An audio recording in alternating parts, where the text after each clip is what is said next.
আছো? আমরা গত ক্লাসে তোমাদেরকে ন্যারেশনের প্রাথমিক ধারণা দিলাম। প্যাসেজ ন্যারেশন করার আগে সেন্টেন্স ন্যারেশন যদি তোমাদের বুঝে থাকে, তোমরা যদি বুঝতে পারো, তাহলে প্যাসেজ ন্যারেশন বুঝতে সুবিধা হবে।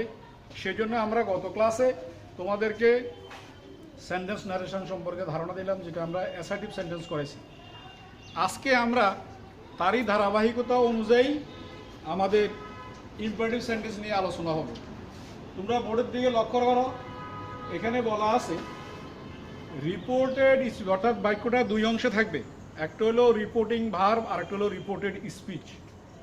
তো এখানে বলছে রিপোর্টেড স্পিচ যদি ইম্পারেটিভ সেন্টেন্স হয়, অর্থাৎ আদেশ, অনুরোধ, উপদেশ এই জাতীয় বাক্য হয়, তাহলে রিপোর্টিং ইনডাইরেক্ট করার সময় রিপোর্টিং ভার্বের স্থলে অর্ডার, রিকোয়েস্ট, অ্যাডভাইস, কমান্ড এই ধরনের ওয়ার্ডগুলো ব্যবহৃত হয়। এবং অ্যাসার্টিভ সেন্টেন্সে আমরা ইনভার্টেড কমা উঠানোর জন্য দ্যাট ব্যবহার করছি, কিন্তু ইম্পারেটিভ সেন্টেন্সে ইনভার্টেড কমা উঠানোর জন্য এই যে ইনভার্টেড কমা, এই ইনভার্টেড কমা উঠানোর জন্য টু ব্যবহৃত হয়। তাহলে তোমরা লক্ষ্য করো, এখানে লেখা আছে he said to me go home at once. সে আমাকে বলল তুমি তাড়াতাড়ি বাড়িতে যাও।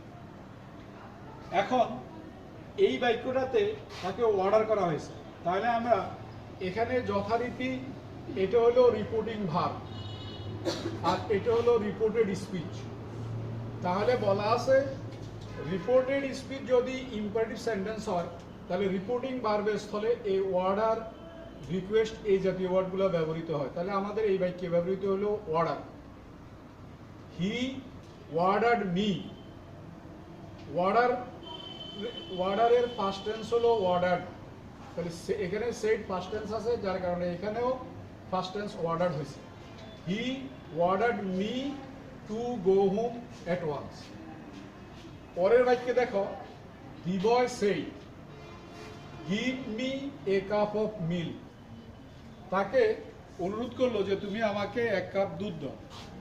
তাহলে এখানে এই সেড ফার্স্ট টেন্স, এই জন্য রিকোয়েস্টের স্থলে requested. The boy requested to give him A cup of milk. এখানে আমরা দেখলাম যে এই যেখানে লেখা আছে সেন্টেন্সটি ডু নট দ্বারা আরম্ভ হলে টু এর স্থলে নট টু বসবে। তৃতীয় বাক্যে দেখো, এখানে লেখা আছে হি সেড টু মি, সে আমাকে বলল don't run in the sun, অর্থাৎ রোদ্রে দৌড়াদৌড়ি করিও না। তাহলে সে একটা উপদেশমূলক আদেশ দিল, আমাকে উপদেশ দিল যে রোদ্রে দৌড়াদৌড়ি করিও না।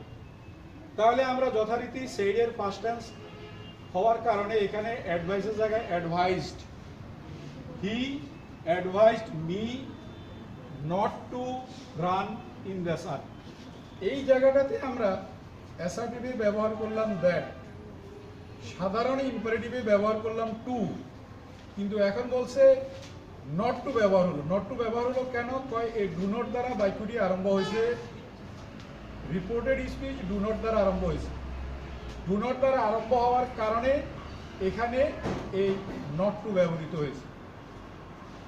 পরের বাক্যে দেখো, আই সেড টু হিম, আমি তাকে বললাম প্লিজ রিড দ্য বুক, বইটি পড়ো।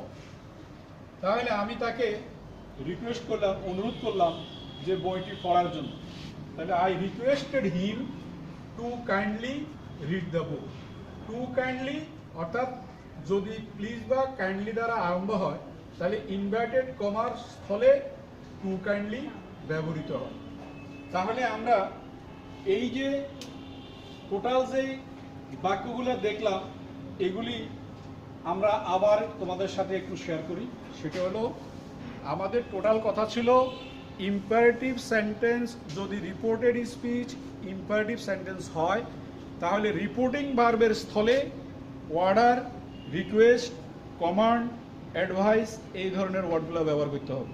তবে সেই ক্ষেত্রে দেখতে হবে বাক্যে রিপোর্টেড স্পিচের যে বাক্যটা দেওয়া থাকে তার অর্থ অনুসারে এখানে দেওয়া আছে দেখো, এই যে অর্থানুসারে, অর্থ অনুযায়ী, অর্থাৎ সে যে অর্থ প্রদান করে তার ভিত্তিতে সেই অনুযায়ী তোমাকে এই ওয়ার্ডগুলো ব্যবহার করতে হবে।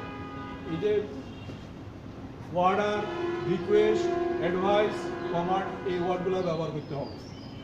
তো আমাদের এখানে এই বাইককে আমরা দেখলাম সে আমাকে অর্ডার করলো বাড়ি যাওয়ার জন্য, সেই জন্য আমরা ব্যবহার করলাম অর্ডার। এই বাইককে আমাকে রিকোয়েস্ট করলো, সেজন্য রিকোয়েস্টেড। এই বাইককে আমাকে অ্যাডভাইস করা হলো, সেজন্য অ্যাডভাইসড হলো। অর্থাৎ আমরা জানি বাক্যের প্রথম অংশ যদি ফার্স্ট টেন্স হয় তাহলে দ্বিতীয় অংশকে কি ফার্স্ট টেন্স করতে হয়, এটা হলো সাধারণ নিয়ম।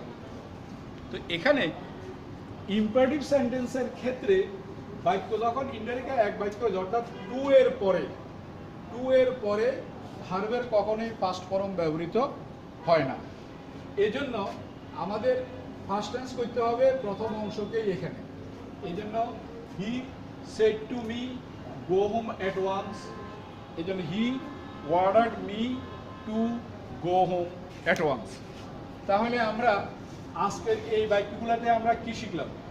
আমরা দেখলাম যে যদি রিপোর্টেড স্পিচ ইম্পারেটিভ সেন্টেন্স হয় তাহলে রিপোর্টিং ভার্বের স্থলে অর্ডার, রিকোয়েস্ট, অ্যাডভাইস, কমান্ড এই ধরনের ভার্বগুলা ব্যবহার করতে হবে। এবং বাক্যে যে ইনভার্টেড কমা দেওয়া থাকে সেই ইনভার্টেড কমা উঠাইতে গিয়ে কখনো টু ব্যবহার হয়, কখনো ডোন্টের পরিবর্তে নট টু ব্যবহার হয়, কখনো দেখলাম আমরা টু কাইন্ডলি ব্যবহৃত হয়। এগুলি পর্যায়ক্রমে নিয়ম মোতাবেক ব্যবহৃত হবে। তাহলে আজকে যে ক্লাসটা আমরা করলাম সেটা কি তোমরা বুঝতে পেরেছ? আমরা এর পরবর্তী ক্লাসে ইম্পারেটিভ সেন্টেন্সের আরও অন্যান্য ব্যবহার আছে, সেগুলি নিয়ে আমরা তোমাদের সাথে পরবর্তী ক্লাসে আলোচনা করব ইনশাল্লাহ। ততক্ষণ পর্যন্ত তোমরা ভালো থাকবে। আল্লাহ হাফিজ।